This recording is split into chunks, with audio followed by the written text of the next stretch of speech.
Retracing the steps of a multi-million-pound mistake. When James Howells brought his old computer hard drive to this dump in the summer, he had no idea he was binning a fortune.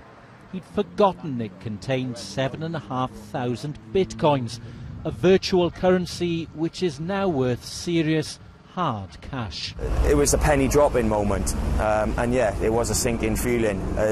What have you done, you know? Why? Yeah. You've never thrown drives out in the past. Why this time? From these big red bins, the drive would have been taken to a compactor, crushing any realistic hope of recovery. For James to make his millions, he would have to find that hard drive, but it could be buried anywhere on this site, under 25,000 cubic metres of earth and rubbish. He'd have to search the equivalent of 2 whole football fields, and then hope it survived months under wet ground.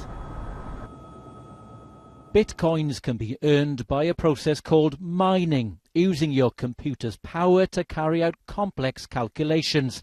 Their monetary value has rocketed in recent months as they've become more widely recognised.